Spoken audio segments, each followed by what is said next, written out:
Hi అండి అందరికీ. మా ఇంటి దగ్గర అయితే శుక్రవారం మార్కెట్ అయితే జరుగుద్దండి. మార్కెట్లోకి అయితే వెళ్ళామండి నేను మా ఆయన గారు. మార్కెట్కి వెళ్ళి కూరగాయలన్నీ తీసేసుకున్నాం. కూరగాయలన్నీ తీసుకున్న తర్వాత ప్యాకెట్ అయితే కనిపించింది, పరోటా ప్యాకెట్ అయితే కనిపించింది. సరేమని చెప్పి ఒక పరోటా ప్యాకెట్ అయితే తీసుకున్నానండి. తీసుకుని ఇంటికి వచ్చిన తర్వాత మా అమ్మాయి వాళ్ళు అన్నారా, పరోటాలు చేసుకుందామమ్మా అని అన్నారా.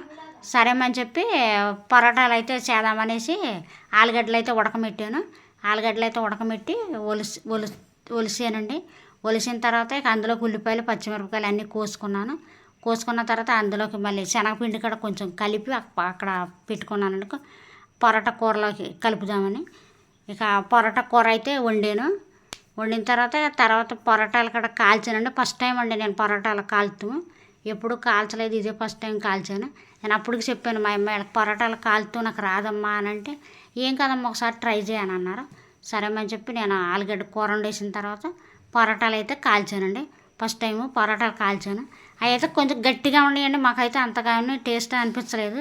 చపాతీలు అయితే బాగుండేవి కానీ పరోటాలు నాకైతే కొంచెం నచ్చలేదండి. కానీ ఫస్ట్ టైం ఎలాగ ఉంటాయి అని అనేసి తీసుకున్నానండి. ఇక నైట్కి పరోటాలు అయితే తీసుకుని తిన్నామండి. మా ఆయన గారు కూడా అన్నారు నాకైతే బాగోలేదు అని. మా ఆయన గారికి అదే మాట అన్నారు, నేను కూడా అదే మాట అన్నాను. చపాతీలు అయినట్టయితే బాగుండేది.